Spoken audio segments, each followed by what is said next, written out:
Chapter 2. The detail of Pleiadian civilization society, knowledge and technology. In everyday life, the Pleiadians combine frequency technology with what we call an environment-adapted mental coherence frequency. Their devices, many developed as bio-instruments, use what we term light lattices that act directly on their memory tissues, employed as precise extensions of the collective consciousness of their beings. They do this to remain connected on a single frequency. As for their transport routes, they respond to currents of energy that do not cross their dividing dome, though there are many paths of internal creation.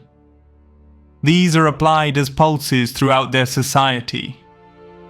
Their homes tune and adapt themselves to the environment.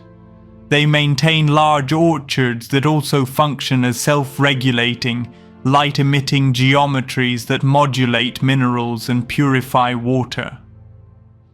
Instruction is organized in circles that privilege direct experience.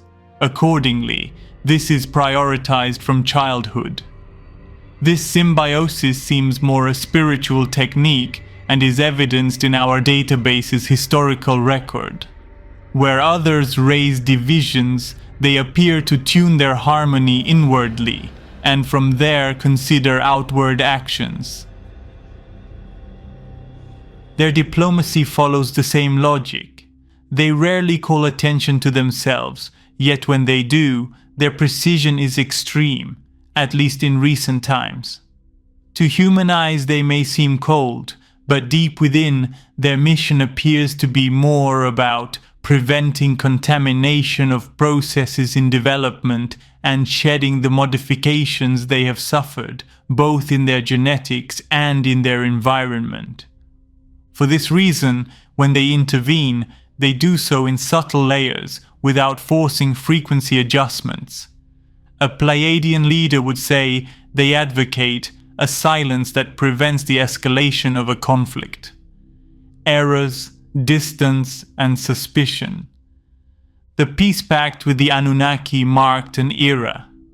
In exchange for what they then took as stability, they accepted zones of scientific cooperation that over time proved to be gateways for manipulation. It was, without their knowing it, the beginning of their utter downfall. The neutrality they maintained toward the custodians in key regions, without openly supporting any species, ended up isolating them. That left a scar not easily erased, a mutual distrust, and the sense that when they were needed, they looked away. That reading, fair or not, depending on who looks, still resonates among the Anakim, the ancestrals, and awakened humans, and so it will for some time yet. The Pleiades dome world today. Pleiades is passing through a critical phase. Disasters are no longer the exception, but the pattern of every breath. The winds of Alcyone, its center, bring anomalous storms, something they are unaccustomed to and have suffered for some time. Taygeta registers sudden rises in its waters. Valleys once predictable change cycles without warning. Everything has become exponentially chaotic. In the councils of light, where methods of inner expansion were once discussed, planning now turns on sheer survival. Evacuation routes are being created, resonance bridges between cities, lately with help from the ancestrals and the Anakim, and a phased migration plan toward less hostile lands. Pleiadian technology decouples part of the impacts: energy collectors, local climate domes, stabilization lattices.